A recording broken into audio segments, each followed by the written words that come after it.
The Karate Kid arrived in June 1984 and did something that the summer blockbuster season rarely allowed. It made audiences care deeply about a teenager learning to sweep a floor, not a spaceship, not a heist, not a car chase, a mop, a wax-on wax-off routine, and a fence that needed painting. And somehow those things became the emotional center of one of the most beloved films of the decade. It earned over $90 million domestically on a budget of $8 million, launched a franchise that has now spanned 4 decades, and gave the world 2 characters, Daniel LaRusso and Mr. Miyagi, whose relationship remains one of the most genuinely moving mentor-student dynamics in the history of American cinema. The film was directed by John G. Avildsen, who had won the Academy Award for directing Rocky 8 years earlier and understood precisely how to build an underdog story that an audience would invest in completely. The formula, outsider arrives somewhere new, faces opposition from an established order, finds an unlikely guide, earns his place through discipline and heart, was not new. What Avildsen and screenwriter Robert Mark Kamen did with it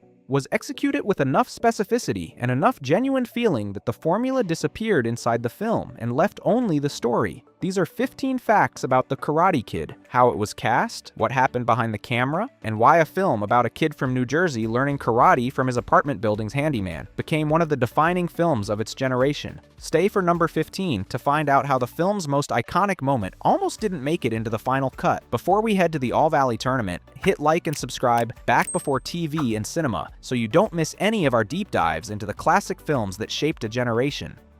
Number 1. The name Karate Kid was literally owned by DC Comics.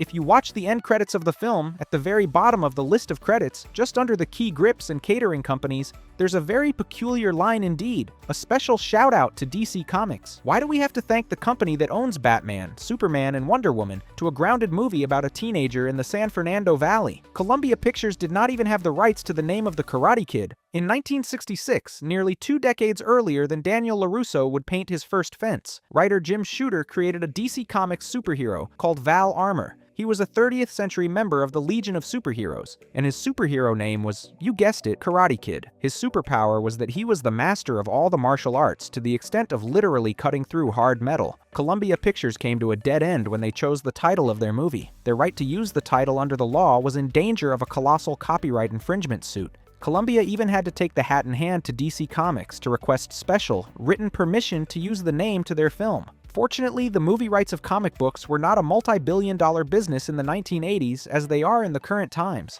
DC was cordial and gave them the rights, as they knew that a teen sports drama would not compete with their intergalactic comic book hero.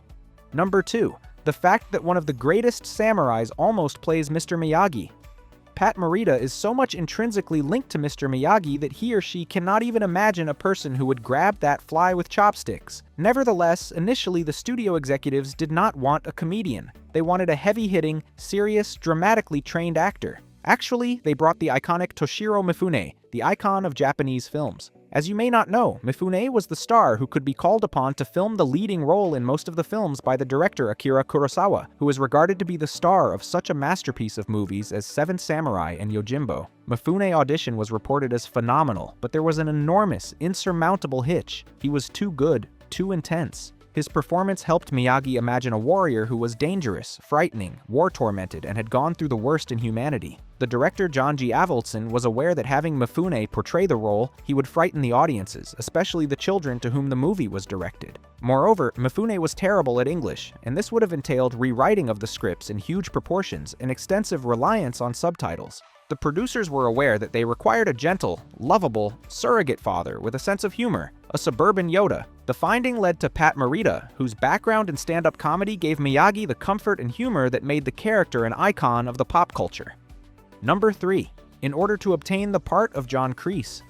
To get one of the most iconic and terrifying villains of the 1980s, Martin Kove totally intimidated the director to win the part. He is the epitome of the bad authority figures. Actor Martin Kove was invited to audition with the director John G. Avildsen. When he understood that he could not read the paper a line, he needed to embody the intensity of a sociopathic, ruthless Cobra Kai sensei. The filmmaker cast director had told Kove to wait in a room until Avildsen had reached. Kove sat down, and instead of sitting there quiet, he got himself into a state of sheer rage, mentally. When Avildsen finally arrived, he is said not to have presented himself or taken hands with Cove. Instead, he stayed in character, wearing an old-fashioned military jacket emanating pure aggression. He paced the room in a very aggressive way and verbally abused the director as to why he had not gotten the role and effectively forcibly grabbed the job. He told Avildsen that he had wasted his entire time on all the other auditioning people and that he was John Kreese. Avildsen was well frightened and stuck in his chair. Naked, pure intimidation, strategy was a wonder worker. Avildsen was aware that Cove was able to frighten him in an office. He would not doubt frighten them on the screen. The hiring of Cove was on the spot. Fear is not an issue in this dojo, and there were many fears in that audition room. Number 4. The scene of drunkenness was so heated that it demanded the removal thereof by the studio. Among the most memorable, most heart-wrenching scenes in the film is when Daniel visits the house of Mr. Miyagi to have a birthday party in his honor and discovers his usually stoic master very drunk in his military uniform of World War II. We get to know that Miyagi fought in the 442nd Regimental Combat Team, a real and highly decorated American-Japanese group of soldiers, and that his wife and child passed away because of complications giving birth in an American internment camp through broken English and tear. The emotional essence of the entire film is what makes Miyagi even more profound, but it was abhorred by the studio bosses at Columbia Pictures. They believed it was too much of a downer to the movie. They said that it was turning the otherwise enjoyable summer sport film into a drag and were worried that children in the audience would get bored listening to a depressing history lesson. Prior to the final cut, they specifically asked Avildsen to cut the scene. Director, producer Jerry Weintraub, and Pat Morita had a hard time holding on to it. Otherwise, Avildsen argued, Miyagi is a two-dimensional cartoon character spouting platitudes on fortune cookies. This scene contributes to him becoming a real, flawed, heartbroken human being. They won the battle, the scene stayed, and it is usually considered to be the very performance that helped Pat Morita to be nominated as the Best Supporting Actor at the Academy Awards. Number 5. William Zabka thought he bombed the audition. William Zabka was a high school wrestler who believed that he had bombed the audition that Johnny Lawrence was born in a black belt, kicking roundhouse blows and sweeping legs with frightening accuracy. He is the prototypical 80s martial arts bully. However, the unbelievable fact is that when he was cast, William Zabka had zero martial arts training. He was merely a California surfer, a blonde kid who was a wrestler in high school. By reading the script, Zabka actually believed he was not going to be given the role since he thought that they would go with a trained martial artist. In his audition, he was required to read a scene with Ralph Macchio, who was already cast. Zabka was so fearful and wished to demonstrate that he possessed the aggressiveness to play the part that he literally grabbed Macchio by the shirt in the process of reading, and rightly so scared him. It was not his kicks that earned Zabka the job, but his crude, natural athleticism of years of competitive wrestling. This enabled him to master the heavy fight choreography in an extremely short time. But the physical cost was enormous. Zabka recalls that the stunt coordinator was so tough on him the first week of training that his legs were as noodles, and he even vomited. However, he became enamored with the training and practiced martial arts long after the movie was completed, and later became a second-degree green belt in Tang Soo Do. Number 6. Tournament referee was the movie's real-life sensei.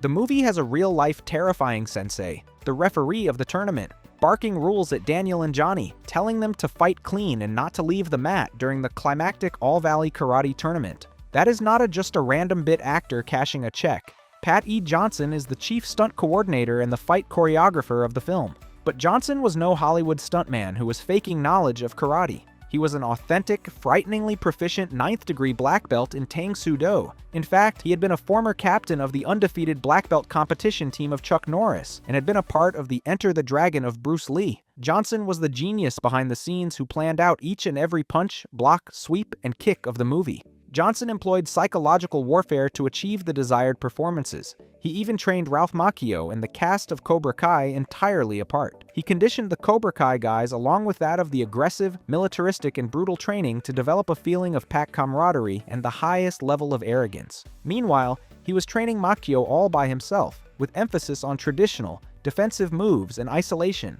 When the Cobra Kai actors finally met on set to shoot the tournament, they really felt like an elite team, and Macchio really felt intimidated and lonely. Number 7. The Halloween skeleton outfits were a movie nightmare. The scene where Daniel sprays water on Johnny in the bathroom stall and is then chased by the Cobra Kai gang in their entire skeleton costumes is famous. It ends with Miyagi leaping over the fence and punching all the 5 teenagers. It is unbelievable, yet it was a nightmare to shoot altogether. The smooth, frightening skull masks looked amazing on film, but in reality, they had no peripheral vision whatever. The setting of the scene is a dark and wet pavement, where 5 guys attempt to perform intricate fight choreography against the stunt double of Mr. Miyagi in the dark. The actors were not able to judge spacing or distance because they could not see anything in the periphery of their eyes. They literally needed to blindfold the fight, with all the muscle memory and counting on their fingers. Days of agonized experimentation were involved. The number of blown takes when the actors fell on wet asphalt was big. Due to the absence of sight, there were an entire bunch of bruises and some unintentional, full-on real punches and kicks in the face. The crew was forced to be exceedingly accurate with the lighting and timing in order to ensure that no one found themselves in the emergency room. Number 8. One of the bullies of Cobra Kai had to literally suppress his actual black belt abilities. When Ralph Macchio and William Zabka were lying about their karate mastery by simply rehearsing and choreographing, one of the Cobra Kai dojo actors was the real thing. Ron Thomas was the conflicted student, Bobby, who was commanded by Kreese to injure Daniel illegally in the knee, screaming, "I cannot beat him, sensei." Ironically, in the real life, Ron Thomas was the most dangerous man in the room and could have easily beaten everyone on set. He was a highly trained in real-life black belt in jiu-jitsu. Since he had known how to really fight, throw, and grapple, he was forced to intentionally tone down his skills on camera. He even had to intentionally make his movements appear a bit clumsier and more dramatic in order to avoid unintentionally overshadowing William Zabka as the antagonist of the movie. In fact, Thomas was so good that he was hired by fight choreographer Pat E. Johnson to assist her behind the scenes. Thomas applied his jiu-jitsu skills to train the other actors in the martial arts of falling safely ukemi. He demonstrated to Macchio and the Cobra Kai boys how to hit the ground, roll, and get hit without breaking their collarbones on the hard mats. Quick pause at the All Valley tournament. If these facts are changing how you see the Karate Kid, take a second to like and subscribe before Mr. Miyagi catches another fly with his chopsticks. It helps Back Before TV and cinema keep exploring the classic films that meant more than they first appeared to. Drop a comment below. What's your favorite moment from the Karate Kid, and did you grow up watching it on repeat? Back to the facts. Number 9. Ralph Macchio kept the trophy and the car. Ralph Macchio got attached to certain things during production, and the production eventually just let him keep them. The All Valley Tournament trophy. The actual prop Daniel raises over his head in the film's final freeze frame is currently sitting in Macchio's house. He has had it for 4 decades. After The Karate Kid Part 3 wrapped, Columbia Pictures also delivered the yellow 1948 Ford Super Deluxe to his home on a flatbed truck. The wax-on, wax-off car, the one that convinced an entire generation that detailed cleaning motions were secretly karate training, arrived at his door and has been his ever since. And then there is this detail, which tells you everything about how Macchio relates to the role that defined his career. He named his son Daniel. The man played Daniel LaRusso, spent 40 years associated with Daniel LaRusso, and when his son was born, he named him Daniel. His daughter is Julia, so the entire family didn't receive character names, but the firstborn did. Some actors spend their careers trying to escape their most famous role. Macchio kept the car, kept the trophy, and put the name on his kid. Number 10. The Coca-Cola connection goes deeper than you think. If you watch The Karate Kid with product placement in mind, you'll notice Coke, Sprite, and Minute Maid appearing throughout the film with a frequency that goes beyond coincidence. That's because it wasn't coincidence. Coca-Cola owned Columbia Pictures from 1982 to 1989, and their ownership turned brand placement from background decoration into a direct creative mandate. Film historians point to this exact era, the Coca-Cola Columbia period, as the birth of modern product placement as a scripted element rather than an incidental one. The Karate Kid, Ghostbusters, and several other major Columbia releases from those years are all part of the same corporate experiment in embedding brand identity into studio filmmaking. Macchio reportedly hated it. He found the breakfast scene where he had to say Minute Maid out loud particularly uncomfortable, describing it as feeling like he'd wandered into a commercial mid-scene. His quiet form of protest was to position his hand over a Sprite logo in Miyagi's workshop during filming. When they made him reshoot, he gave the label as little screen time as he could manage without being asked again. Small victories. Number 11. Clint Eastwood had one condition and Columbia said no. Clint Eastwood was in serious talks to direct The Karate Kid. He had a condition. His son Kyle had to play Daniel. Columbia said no. Eastwood walked. And then, in a response that is either extremely petty or extremely committed depending on your perspective, he banned all Coca-Cola products from his film sets permanently, a policy he maintained for years. Clint Eastwood versus the corporate beverage arrangement that cost his son a role in a teen karate film. That is a grudge with real staying power. The film went on to become one of the biggest hits of 1984. Kyle Eastwood built a career as a jazz musician. Clint went on to direct a string of acclaimed films and win multiple Academy Awards. Nobody in this situation ended up doing badly, but somewhere out there is a timeline where a very different Karate Kid exists. And in that timeline, Clint Eastwood is drinking a Coke while watching his son do the crane kick. Number 12. The real locations are still there. John Avildsen shot The Karate Kid almost entirely on location in the actual San Fernando Valley rather than on a studio backlot dressed to look like it. The apartment complex where Daniel and his mother move, the South Seas Apartments on Satakoy Street in Reseda, is still standing, still operating under the same name, and still receives visitors who show up to take photographs in the parking lot. The beach where Daniel meets Ali is Leo Carrillo in Malibu. The high school exterior is a real junior high in Woodland Hills. The All-Valley Tournament was filmed at the Matadome at Cal State Northridge. These are real places that existed before the film and have continued existing after it, carrying the film's geography inside them. The one major exception was Miyagi's backyard, the Japanese garden, the koi pond, the bonsai trees, the junkyard of classic cars. All of that was constructed on an existing residential property. By the time production reached The Karate Kid Part 3, the property had been demolished and the entire backyard had to be recreated on a soundstage from scratch. Number 13. Ralph Macchio had essentially no martial arts training. When Ralph Macchio arrived on set in 1984 to play the lead character in a martial arts film, he could not throw a punch convincingly. He had taken some jiu-jitsu lessons as a child, around age 10, and that was the full extent of his martial arts background. The film's own writer later described him as having zero coordination for karate when production began.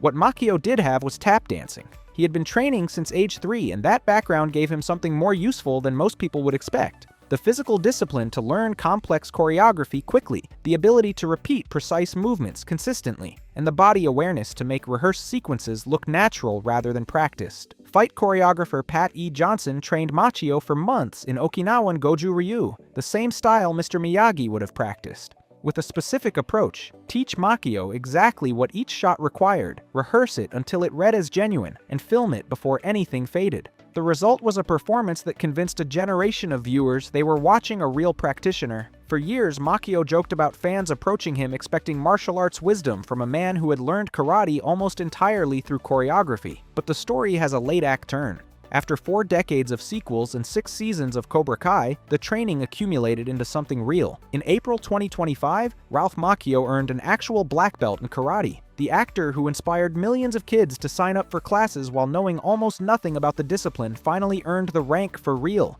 41 years after the crane kick. Number 14, the franchise is still running, 41 years later. The original film's success launched something nobody fully anticipated at the time.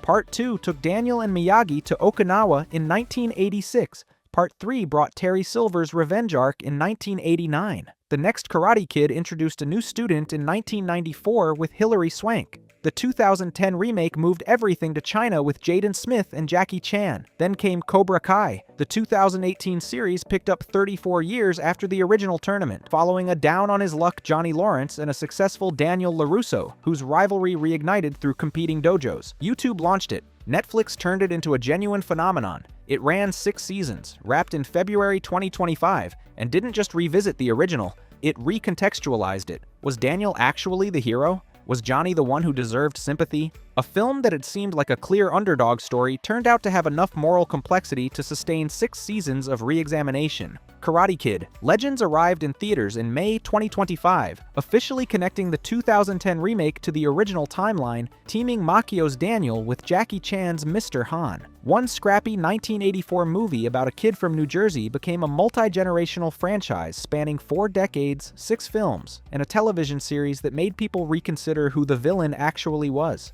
Number 15. The film's most emotional scene was almost cut. The scene in which Miyagi, drunk and grieving on the anniversary of his wife's death, is discovered by Daniel in his home, and the conversation that follows is the emotional center of the entire film. It's where the audience stops seeing Miyagi as a wise teacher dispensing lessons and starts seeing him as a man who has lost something he cannot get back. It reframes everything that came before it and everything that follows. It almost wasn't in the finished film. During editing, there were serious conversations about whether the scene was slowing the film down in its second act, whether an audience that had come for a teen underdog story needed to sit with an older man's grief in this much detail. The argument for cutting it was pacing. The argument for keeping it was everything else. Avildsen kept it, and the decision transformed what might have been a charming 1984 sports comedy into something that people still talk about 40 years later. Without that scene, Miyagi is a plot device, the wise mentor who exists to teach the hero. With it, he's a person, and the relationship between him and Daniel carries weight that the tournament ending could not have generated on its own. The crane kick lands because of what comes before it, and what comes before it lands because someone in the editing room decided that the audience could handle feeling something real. That's 15 facts behind one of the most enduring films of the 1980s, a movie about chores, patience, and a tournament that somehow became a 40-year cultural conversation. Which fact hit you hardest? Whether it was the secret audition tape that got Morita his role, Charlie Sheen choosing a bear movie over the crane kick, or Macchio finally earning his black belt 41 years later. The Karate Kid earned its place in the cultural memory, one careful decision at a time. If this brought back memories of watching Daniel figure it all out, hit like, subscribe, and share this with someone who still hears "You're the best" every time they accomplish anything. And until next time, keep watching Back Before TV and Cinema.